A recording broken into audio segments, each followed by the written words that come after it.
The man who built an empire, then died broke. Imagine creating Coca-Cola, then working as a janitor in the factory. Picture this. You start a company. You give it your name. You help build it from scratch. A few years later, that company becomes one of the most successful businesses on earth, making millions upon millions of dollars. And where are you? Not in a mansion, not on a yacht, not even sitting in a boardroom. Instead, you're working on the assembly line of the very company that bears your name, earning a modest paycheck while others profit from your dream. Sounds like a Hollywood tragedy, but it actually happened. This is the heartbreaking, fascinating, and almost unbelievable story of Chevrolet, a company that became an American icon, and the man behind it, Louis Chevrolet, a racing legend who went from celebrity superstar to struggling factory worker.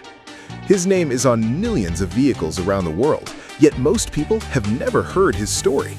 And trust me, it's one of the most tragic tales in automotive history. A poor boy from Switzerland.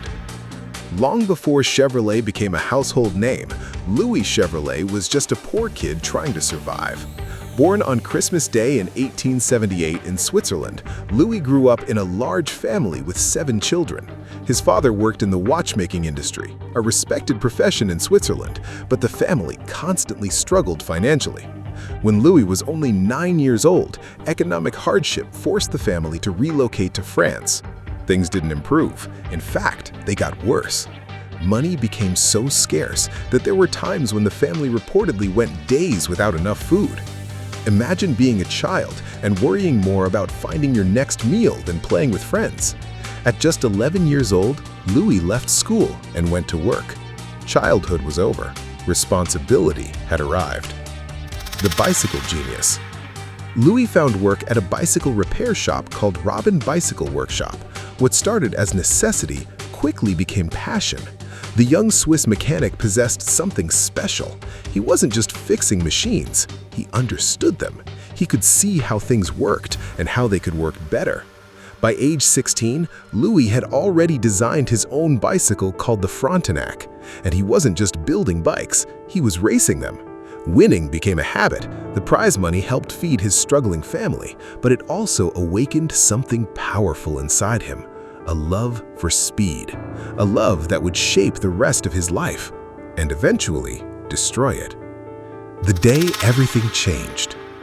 In 1897, Louis received what seemed like an ordinary repair job. He was sent to fix a strange steam-powered tricycle owned by an American visitor. At the time, automobiles were still rare curiosities. Most people had never seen one. When Louis laid eyes on the machine, he was mesmerized. This wasn't just transportation, this was the future. The owner of the vehicle happened to be William Kissam Vanderbilt, grandson of railroad tycoon Cornelius Vanderbilt and one of the richest men in America. After watching Louis skillfully repair the machine, Vanderbilt was impressed. He encouraged the young mechanic to consider moving to America. That conversation planted a seed, and once it was planted, Louis couldn't stop thinking about it. America became his dream. Chasing the American dream. Over the next few years, Louis continued developing his engineering skills. He designed another bicycle called the Gladiator and eventually landed work in automobile factories in Paris. There, he learned the secrets of internal combustion engines and automobile design. Every day brought him closer to his dream. Then, at age 21, he finally crossed the Atlantic Ocean. After a brief stop in Canada, Louis arrived in New York City. The city was bursting with opportunity, but dreams aren't free. Life was difficult. He bounced between workshops and odd jobs, struggling to make enough money to survive. Then, fate intervened. America's new racing superstar. In 1905, Louis joined the American racing division of Fiat, and that's when everything changed. The man who loved speed finally found the perfect stage. Racing in the early 1900s wasn't like today's Formula One. These cars were giant metal death traps with enormous engines and almost no safety features. Drivers sat exposed, seatbelts barely existed, fatal accidents were common. Racing required courage, or insanity. Louis Chevrolet had plenty of both. During one event at Morris Park, he shattered the 1-mile speed record. Soon afterward, he won a major head-to-head race against some of America's best drivers. Newspapers loved him, fans adored him. His mustache became almost as famous as his victories. Soon, Louis Chevrolet was one of the biggest sporting celebrities in America. People called him the Daredevil Frenchman. Technically Swiss, but nobody seemed too worried about accuracy. The racer who could build cars. What made Louis special wasn't just his driving. He understood machines. Every nut, every bolt, every vibration. He could drive a car faster because he knew exactly how it worked. His reputation grew rapidly. He competed in prestigious races, including the Vanderbilt Cup and the Indianapolis 500. He broke records, won races, and became one of the most recognizable names in American motorsports. His fame eventually caught the attention of a businessman named William C. Durant, and that's where the story takes a dramatic turn. The birth of Chevrolet. William Durant wasn't an ordinary businessman. He was one of the founders of General Motors. After being pushed out of management during a financial crisis, Durant wanted back into the automobile industry.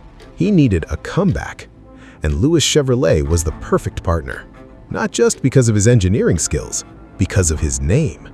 Chevrolet sounded sophisticated, European, prestigious, marketable. In 1911, Durant and Louis Chevrolet officially founded the Chevrolet Motor Company. The plan seemed simple.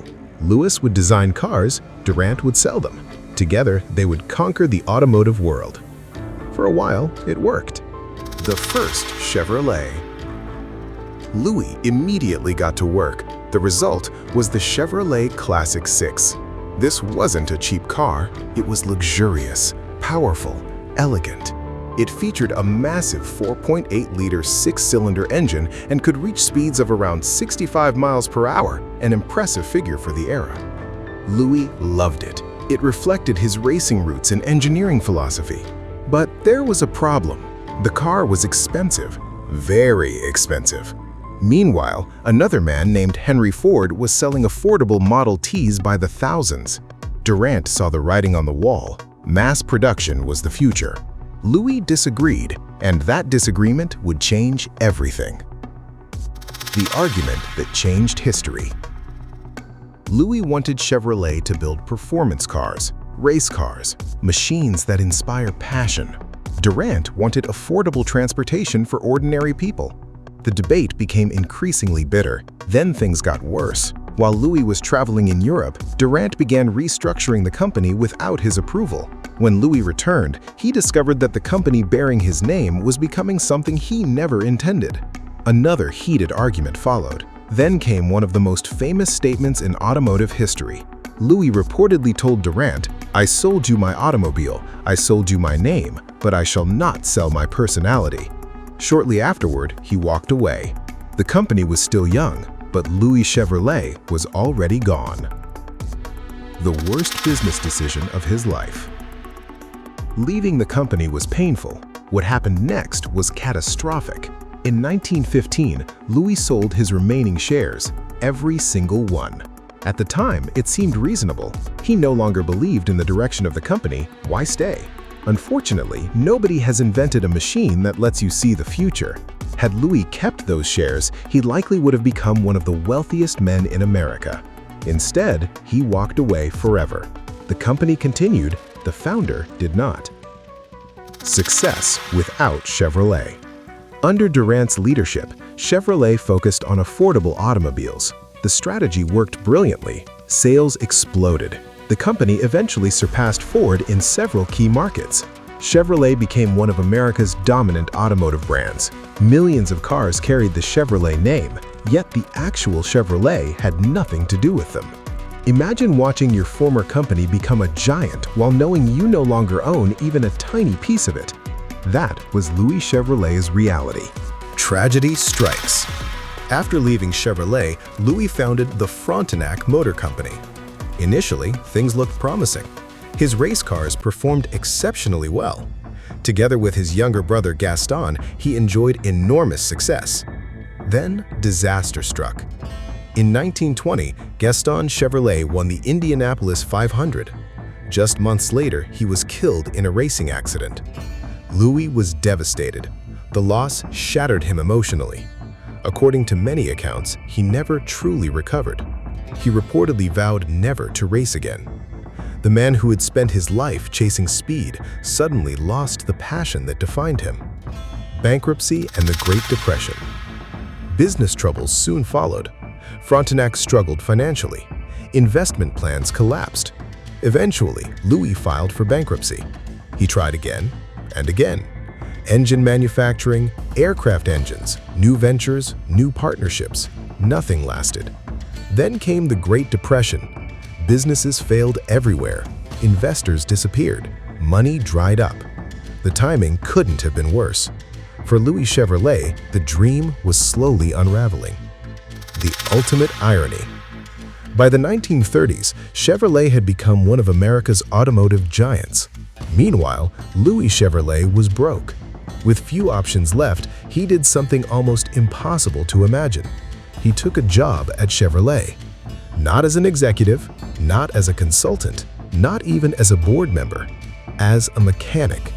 The founder of Chevrolet was now working on the assembly line of the company that carried his own name.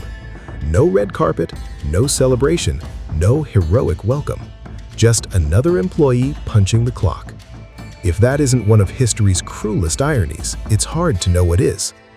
A sad ending. Louis's health began deteriorating rapidly. He developed severe atherosclerosis. His condition became so serious that one of his legs had to be amputated. Unable to continue working, he retired with little money and mounting health problems. Then, in 1941, tragedy struck one final time. Louis Chevrolet died from a heart attack at 63. The legendary racer, the brilliant mechanic, the founder whose name became famous across the world. Gone. Not rich, not celebrated, not even fully recognized for what he had built. His brother Arthur later fell into depression and took his own life. The Chevrolet family story ended in heartbreak. The empire lives on. Ironically, Chevrolet's greatest years were still ahead. The 1950s and 1960s transformed the company into an automotive powerhouse. In 1953, Chevrolet introduced the legendary Chevrolet Corvette. Then came the iconic Chevrolet Impala. The Impala became a sensation, selling over 1 million units in both 1965 and 1966, an achievement that remains legendary in American automotive history. The Chevrolet bow tie logo became one of the most recognizable symbols on Earth. Millions of people drove Chevrolets. Very few knew the man behind the name. The man history almost forgot. Louis Chevrolet lived the kind of life Hollywood writers would reject for being too unbelievable. A poor immigrant, a bicycle mechanic, a racing superstar, a company founder, a millionaire in waiting, a bankrupt businessman, a factory worker, and finally, a forgotten legend. His story reminds us that creating something extraordinary doesn't always guarantee personal success. Sometimes the people who change the world don't get to enjoy the rewards. Today, Louis Chevrolet rests at Holy Cross Cemetery in Indianapolis, not far from the racetrack where he once thrilled crowds and shattered records. The company he helped create still exists. His name still rolls down highways across the globe. But behind every Chevrolet badge lies a story of ambition, sacrifice, heartbreak, and one of the greatest what-ifs in business history. And perhaps that's the most tragic part of all. Every time a Chevrolet drives past, it carries the name of a man who built an empire, but never got to own it.